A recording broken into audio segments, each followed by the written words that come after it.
Marble এবং DC ইউনিভার্সের মধ্যে এমন অনেক ক্যারেক্টারই রয়েছে যাদের শক্তির কল্পনা করাও অনেকটা একটি মুশকিল কাজ, কিন্তু যেই লেভেলের পাওয়ার এবং এবিলিটি কসমিক লেভেল ক্যারেক্টারদের কাছে থাকে সেটিকে নর্মাল সুপারহিরোরা কখনোই কল্পনা করতেও পায় না। কসমিক শব্দের অর্থের তাৎপর্য পুরো ব্রহ্মাণ্ডকে জুড়ে রয়েছে, যার মধ্যে অসংখ্য সূর্য এবং অসংখ্য তারা, এমনকি এর মধ্যে রয়েছে স্পেস টাইম এবং কসমিক লেভেলের ক্যারেক্টার এবং হিরোর অর্থ হলো এই যে এমন এক ধরনের সুপারহিরোর কল্পনা যাদের কাছে এই পুরো ব্রহ্মাণ্ডকে ধ্বংস করার এবং এই ব্রহ্মাণ্ডকে রক্ষা করার সমস্ত ধরনের পাওয়ার এবং এবিলিটি থাকবে। এবং আজকের এই ভিডিওতে আমরা এইরকমই কসমিক পাওয়ার থাকা দুটো ক্যারেক্টারদের সম্বন্ধে কথা বলবো যারা চাইলে পুরো ব্রহ্মাণ্ডকে একেবারে ধ্বংস করে দিতে পারে। আমরা কথা বলছি মার্বেল ইউনিভার্সের কসমিক ইমমর্টাল হাল্ক এবং ডিসি ইউনিভার্সের কসমিক আর্মার সুপারম্যানের সম্বন্ধে। এবং এই ভিডিওর উদ্দেশ্য শুধুমাত্র এই দুটো সুপারহিরো সম্বন্ধে জানাই নয়, বরং আমরা জানার চেষ্টা করব যদি এই দুটো কসমিক পাওয়ার থাকা সুপারহিরো একে অপরের সাথে একেবারে লড়াই করতে থাকে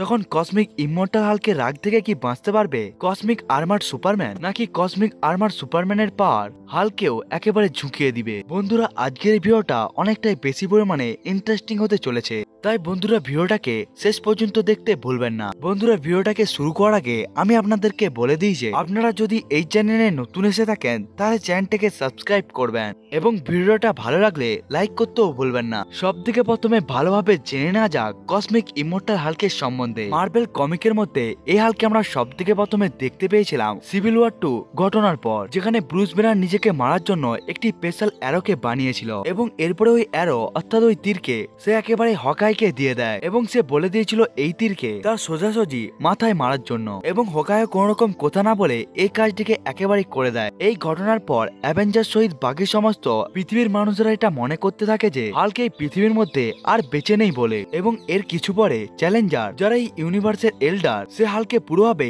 আবার জীবন্ত করে দেয়। কিন্তু জীবন্ত হয়ে যাওয়ার পর ব্রুস ব্যানার দিনের বেলা তো ব্রুস ব্যানার হয়েই থাকে, কিন্তু যখনই একেবারে রাত হয়ে যায় তখন সে হাল্কের আবদারে একেবারে চলে আসে। এমনকি দিনের বেলাতেও যখন ব্রুস ব্যানারকে কেউ যদি অনেকটাই বেশি পরিমাণে রাগিয়ে দেয় তখনও ব্রুস ব্যানার একেবারে হাল্কে পরিবর্তন হয়ে যায়। কিন্তু মারা যাওয়ার পর যে হাল্কের জন্ম হয়েছিল সেটি কোনো ধরনের সাধারণ হাল্ক ছিল না, বরং এই হাল্কটি নরক থেকে পারকে অ্যাবজর্ব করে একেবারে কসমিক ইমমর্টাল হাল্কে পরিবর্তন হয়ে যায়। এমনকি এই হাল্ককে কখনো মারাও যাবে না। কসমিক ইমমর্টাল হাল্ক নিজের সমস্ত শক্তিকে পেয়েছিল ডেমন গড ওয়ান বিলো অলের কাছ থেকে, এবং সেও ওয়ান অ্যাবভ অলের মতো শক্তিশালী, কিন্তু সে ওয়ান অ্যাবভ অলের বিপরীত শক্তি। এই কারণে ওয়ান বিলো অলকে একটি অ্যান্টিগডও মনে করা হয়, যে অনেক শক্তিশালী ক্যারেক্টারকে একেবারে কন্ট্রোল করে তার সাহায্যে সে একেবারে তাদের সমস্ত কাজকে একেবারে করে নেয়, যেমনটা সে হাল্কের সাথে একেবারেই করেছিল। এবং এর বদলে সে হাল্কেও একেবারে ইমমর্টালিটির পাওয়ার এবং এবিলিটি দিয়ে দেয়। এবার আসা যাক কসমিক আর্মার সুপারম্যানের কাছে। এই পাওয়ার হাউসকে ডিসি কমিকের মধ্যে আমরা সব থেকে প্রথমে দেখতে পেয়েছিলাম ফাইনাল ক্রাইসিস সুপারম্যান বিয়ন্ড এর issue number 1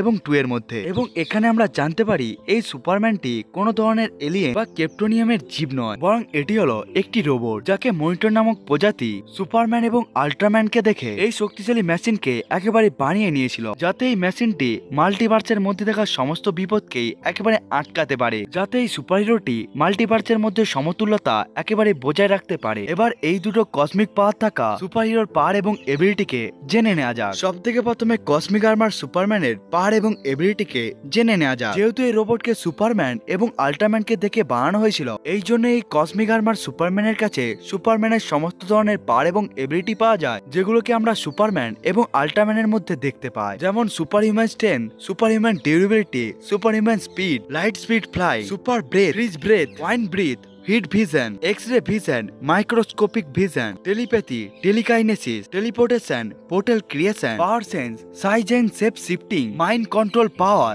time travel, regeneration power এবং সুপার হিউম্যান স্ট্যামিনা। এসব ছাড়াও এর কাছে আরো অনেক ধরনের পাওয়ার এবং এবিলিটি রয়েছে, যেটির সম্বন্ধে একটি পুরো ভিডিও বানানো যেতে পারে। যেমন এর নাম থেকে বোঝা যায় কসমিক আর্মার, অর্থাৎ এটি হলো এমন একটি আর্মার যেটিকে ব্রেক করা ইউনিভার্সের মধ্যে থাকা যে কোনো বিংদের জন্য অসম্ভব একটি কাজ। এর সাথে যেই বৈশিষ্ট্যটি এই জীবকে সব থেকে ভয়ঙ্কর বানিয়ে দেয় সেটি হলো সিচুয়েশন অ্যাডাপশন। এটি হলো এমন এক ধরনের এবিলিটি যখন সুপারম্যানের কোনো ধরনের পাওয়ারের দরকার হয় তখন সুপারম্যানকে শুধুমাত্র ওই পাওয়ারকে চিন্তা করতে হয় এবং সুপারম্যান শুধুমাত্র চিন্তা করেই তার কাছে ওই লেভেলের পাওয়ার এবং এবিলিটি এসে যায়। অর্থাৎ অপোনেন্টের কোনো পাওয়ার যদি সুপারম্যানকে অনেকটাই বেশি পরিমাণে ভালো লেগে যায় তখন সুপারম্যান শুধুমাত্র চিন্তা করেই ওই পাওয়ারকে একেবারে কপি করে নিতে পারবে। এমনকি কসমিক আর্মার সুপারম্যানের কাছে এতটাই বেশি পরিমাণে পাওয়ার থাকে যে যার ফলে সে মাল্টিভার্সকে একেবারে ধ্বংস করে দিতে পারে এবং পুনরায় সে মাল্টিভার্সকে আবার তৈরি করতেও পারে। এমনকি কসমিক আর্মার সুপারম্যান অনেকটাই বেশি পরিমাণে ইন্টেলিজেন্টও হয়ে থাকে, যে এন্ড্রিকের মতো পাওয়ারফুল বিং এর সাথেও একেবারে লড়াই করে নিয়েছিল, যে পুরো মাল্টিভার্সের সব থেকে শক্তিশালী অ্যান্টাগনিস্ট ক্যারেক্টার ছিল। কিন্তু কসমিক আর্মার সুপারম্যান ম্যান্ড্রিকের সমস্ত প্রকার অ্যাটাক গুলোকে এমন ভাবে বিফল করে দিচ্ছিল মনে হচ্ছিল এখানে কোনো প্রকারে লড়াই চলছে না। এবং এই লড়াইয়ের শেষে কসমিক আর্মার সুপারম্যান নিজের এনার্জি ব্লাস্টকে ব্যবহার করে সে ম্যান্ড্রিককে একেবারে মেরে দেয়। এমনকি কসমিক আর্মার সুপারম্যান অমরি পেটেন্টও নয় এবং অমরি প্রেজেন্সও নয়, এমনকি সে অমরি সিয়েন্টও নয়, এমনকি সে ইমোর্টালও নয়। অর্থাৎ কসমিক আর্মার সুপারম্যান মারা তো যেতে পারবে কিন্তু সে তখনই মারা যাবে যখন তার ইচ্ছে হবে। এমনকি কসমিক আর্মার সুপারম্যানকে শুধুমাত্র তাকে তৈরি করা জীব অর্থাৎ দ্য প্রেজেন্সি একেবারে মারতে পারবে। এবার কসমিক ইমর্টাল হাল্কের পাওয়ার এবং এবিলিটির সম্বন্ধে জেনে নেওয়া যাক। কসমিক ইমর্টাল হাল্কের কাছে রয়েছে super human strength, super human durability, super human speed, regenerative healing factor, energy এবং metal manipulation, super human sense, size এবং শেপ শিফটিং, রেডিও কন্ট্রোল এবং অ্যাবজর্পশন, সুপার হিউম্যান স্টেমিনা এবং great intelligent. Cosmic immortal Hulk এতটাই বেশি পরিমাণে powerful যে হারকিউলিসের মতো powerful স্ট্রেংথের গডকেও অতি সহজে হারিয়ে দিতে পেরেছিল। এমনকি কসমিক ইমর্টাল হাল্ক শুধুমাত্র নিজের একটি পাঁচকে ব্যবহার করেই থরের একটি দাঁতকে একেবারে ভেঙে দিতে পেরে গিয়েছিল। এমনকি কসমিক ইমর্টাল হাল্ক নিজের একটি পাঁচকে ব্যবহার করে ক্যাপ্টেন আমেরিকার নাককেও একেবারে ফাটিয়ে দিয়েছিল, যার ফলে ক্যাপ্টেন আমেরিকার নাক দিয়ে রক্ত বেরোচ্ছিল। এমনকি কসমিক ইমর্টাল হাল্ক শিয়ালকের উপর একটি পাঁচকে ব্যবহার করে সে শিয়ালকে কয়েক কিলোমিটার দূরে পর্যন্ত পাঠিয়ে দিতে পেরে গিয়েছিল। এমনকি সে আয়রন ম্যানের আপগ্রেডেড আয়রন ব্লাস্টারকেও টিনের ডিব্বার মতো একেবারে ধ্বংস করে দিতে পেরে গিয়েছিল। কিন্তু আয়রন ম্যান যখন আর্ক ব্লাস্টার আর্মারের লেজারকে ব্যবহার করে কসমিক ইমর্টাল হাল্ককে একেবারে মেরে দিতে যাচ্ছিল তখন কসমিক ইমর্টাল হাল্ক নিজের বেঁচে থাকা অংশের দ্বারা সে আবার নিজেকে রিজেনারেট করে নিতে পেরেছিল এবং এরপরে রাত হওয়ার পরে কসমিক ইমর্টাল হাল্ক আবার জেগে উঠে। এমনকি এর উপরে অ্যাবোমিনেশনের অ্যাসিড অ্যাটাকেরও কোন রকম প্রভাব পড়েনি। কসমিক ইমর্টাল হাল্ক ফ্যান্টাস্টিক ফোরের সমস্ত মেম্বারকেই একেবারে আধমারা করে দিয়েছিল, যার ফলে ফ্যান্টাস্টিক ফোরকে ওই লড়াই থেকে একেবারেই পালিয়ে যেতে হয়। এমনকি সে গ্লাকটাসের মতো পাওয়ারফুল বিংকেও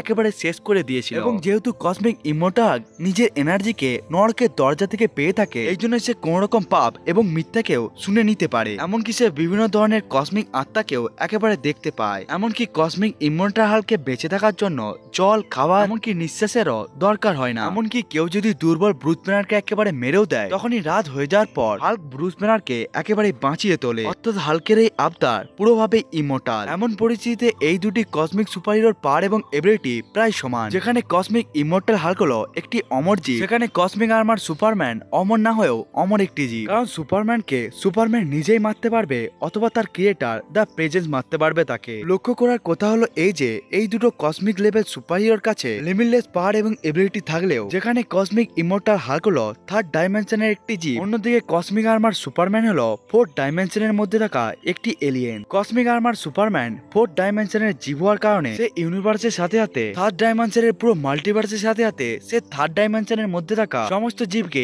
একেবারে সে মেরে দিতে পারবে। এই কারণে কসমিক ইমর্টাল হাল্ক অমর হলেও cosmic armour Superman cosmic immortal হাল্কের কাহিনীকেই একেবারে পরিবর্তন করে দিতে পারবে। বন্ধুরা, তাই আমার মতে কসমিক ইমর্টাল হাল্কের সাথে কসমিক আর্মার সুপারম্যানের এই লড়াইকে কসমিক আর্মার সুপারম্যানই জিতে যাবে। বন্ধুরা, এটা তো ছিল আমার ওপিনিয়ন। বন্ধুরা, আপনাদের কি মনে হয় এই লড়াইকে কে জিতবে আপনারা কমেন্ট করে বলতে ভুলবেন না। বন্ধুরা, আজকের এই ভিডিওটা এতটা পর্যন্তই। দেখা হচ্ছে অন্য একটি ভিডিওতে, ততক্ষণের জন্য বাই বাই।